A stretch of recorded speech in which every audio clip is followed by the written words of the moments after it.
Is it fair or decent the way United treated Ten Hag yesterday? It came over pretty bad. He's a decent human being who cares about Manchester United, who's worked so hard, who's brought them 2 trophies. Clearly the disappointments in the league. 8th is not good enough. Minus goal difference, not good enough. But then, if you look at the issues he's had to contend with, and look, Pochettino's had to deal with these, Eddie Howe's, other managers have had to deal with it. But he's had 15 different central defensive partnerships this season. It's not great for the goalkeepers, it's not great for the fullbacks, it's not great for the holding midfielders. But moving on to the match, tactically, I just thought he got it completely right. And obviously, he's a Newcastle United's bogeyman. Beat us in the Carabao Cup final last season and knocked us out of Europe yesterday without us being anywhere near it. So well done, Eric. Just quickly, contenders for the job. Are you going to tell us who's taking over? Well, I mean, I don't see any consistency in the 4 names being mentioned. Tuchel, Pochettino, McKenna, Frank. Are you going for a manager who everyone's saying is managers aren't anymore and it's all about the head coach, slightly ignoring how Pep Guardiola's got his control at Manchester City? Tuchel falls out with people, good tactician, good trophy winner. Pochettino, for me, seems the sort of the logical of the 4, because he's got the experience, he's got the man management, he comes over well in press conferences, which people might not think is important, but it does set the tone for players if they're watching it, and obviously for fans. McKenna, I think, is outstanding, and he will mature into an elite manager. But is it too soon for him? And Thomas Frank, who probably sort of contains elements of all of them. He's then got to deal with big players. I don't think people completely understand the intensity of the scrutiny on a Manchester United manager. Whoever is in there, it is the most scrutinised, along obviously with Southgate and England, the so-called impossible job. The Manchester United, because of the level of interest.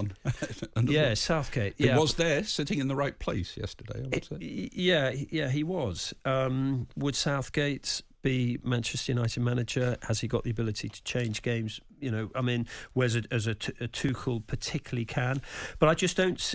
I think they almost have to wait. Well, it's clearly not. They're going to move this week, but they almost have to wait until Dan Ashworth's in position, and then they can actually 2025. Well, I mean, it's ridiculous. I mean, his garden is going to be magnificent. So, who's your hot tip? You can make a case for all 4 of them. Pochettino, for me, would be the logical one, who actually contains the elements of, he's a good coach, he develops young players. We saw that at Southampton, we saw that at Tottenham Hotspur, how he develops young players, and they've got some, obviously longer term, this fantastic under-18 crop that's coming through potentially, and you look at Kobbie Mainoo and Garnacho yesterday particularly. Tickle the man for me. I reckon would do the best, because I think he's built for being with big clubs, and I think Bayern Munich have made a mistake, let him go. But isn't his personality also falling out with people above him? Maybe so, but I think he's the sort of... I think Mourinho did a good job at Man United and should have stayed, but that's my opinion. But do the Ineos people actually want someone who might fall out with them? Probably not, but I don't know what they want, really. Yeah, but I suppose you look at those 4 names, there's no consistency. Yeah, there isn't any consistency. Now, just on the game yesterday, some brilliant performances all round from Man United, some poor performances from City. I actually thought one of the blokes who didn't really get a big shout out was Amrabat. I've been waiting for Amrabat to produce a performance like that. That was his World Cup sort of show. He virtually controlled the defensive side of midfield for Man United and made the base for them to go on and win, for me. First, it helped that he had 2 good centre-halves behind him. Varane, I know it's leaving, but Varane rolled back the years. I just thought, I mean, he's a Rolls-Royce who's been in the garage a little bit too often, unfortunately, because Varane is a fabulous player. Martinez as well was was terrific. But I agree with you, Amrabat was superb. But Kobbie Mainoo's, the maturity. Yeah. I mean, first, the goal when Kyle Walker was screaming at him, some of those tackles. I mean, that was the type of game where if Southgate would have looked at it and thought, "Oof, he's obviously going to be. He's in the 33. He'll be in the 26. Is he then in the 11?" That debate begins to sort of bubble up legitimately alongside Declan Rice. Might be too early for him, and then I just thought that Bruno Fernandes in that formation really suits him. That 4-2-3 false 9. I thought Bruno Fernandes. Look, he moans at refs. He's annoying. I can understand why he winds up everyone, but he cares, and you can see that, and you can see Manchester United when he's not in the team how much they miss him. But I just love that sort of energy and commitment and urgency, and that's what you want from a Manchester United team. You want that pace on the break, whether it's Rashford. I thought Rashford actually had a decent game, even though he was up against Kyle Walker, which was quite a duel, which I thought Walker won.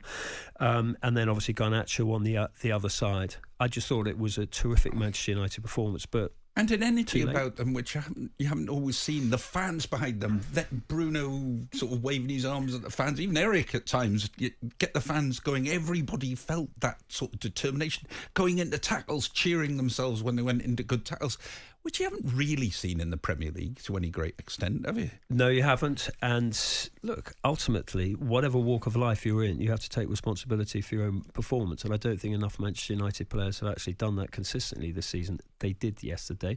Whether that was because they were annoyed with the speculation about their manager, but also I think the fact that I was speaking to one former Manchester United player who said he thought it was disrespectful that there was 7-1 in a 2-horse race. Oh. I mean that's pretty brutal. Even at half-time, I was with 8 Man United fans and 1 City fan. At half-time, the Man United fans were really worried, and the City fan still thought there was every chance they'd get to full-time level and win it. The Man United fans really didn't fully believe at half-time that they were going to win. Yeah, I mean, maybe that's sort of emotionally backing themselves the other way. Weird. But also that's a reflection on, the impact Pep can make. You look at the quality that he's got on the bench that he can bring on. He addressed the issues at the back and he brought Doku on. I think he came on for Kovacic, didn't he? And Doku always does when he comes on. It was weird. He was almost conservative by playing Kovacic and Rodri, which is a bit unusual to do that. And Doku, we knew when he came on at half time, we all knew, this will be interesting. But is Doku one of those players who's actually better coming on than starting? I don't know. City fans would know better than I, but he made such an impact when he came on and started cutting inside. Not a great day for Haaland, particularly. No, but he's hit the bar, but. Yeah, but look at the goals he's contributed towards the end of the season in the Premier League. I always find it amusing that people write off Haaland and then he goes and gets another individual award. I'm just saying he didn't have a great day. No, he didn't. But he was not. I mean, Phil Foden, Footballer of the Year. Yeah. I thought he was. As you say, should have given it to Declan Rice. Right. I did not say give it to Declan Rice. I absolutely voted for Phil Foden. Yeah. I just felt we vote slightly early, but I understand the logistics. But Foden's been the Footballer of the Year without a doubt. Lots of texts and WhatsApp. What a day, what a performance, says Jill. What a win. Everyone had us done before we even started. Finally a day to enjoy. But for me, I think Ten Hag is gone. I'm split on that. 8th not good enough. Maybe a clean slate is needed. Luke, I'll tell you who didn't impress for City. Pep, his back four, his midfield and his forward line. Starting team wrong, substitutes late and wrong. A poor afternoon. So how can you call these substitutes late and wrong when they were? He made 3 within one at half time or 2 at half time, and then 1 within 9 minutes of the restart. So Pep did act. The English media... Oh, it's anonymous, this one, really annoying. The English media have been a disgrace towards Erik Ten Hag this season. Wouldn't see this level of disrespect to any other Premier League manager. Why? Is that because we...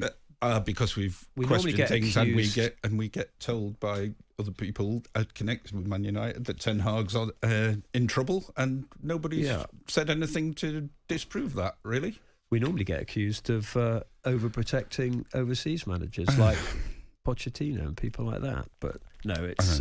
look, Ten Hag, I mean, I've been fortunate to have sat down and done a one-on-one with him, and I genuinely warmed to him. And I was just thinking, why aren't you like that more in press conferences? Yeah, but he definitely came out of his shell yesterday. And he also did on the pitch at Old Trafford when he did the microphone to the fans. And you want to see more of that, because a Manchester United manager has to have a feisty element. He has to be an authority figure. On AM, on DAB, via the talkSPORT app and on your smart speaker. talkSPORT.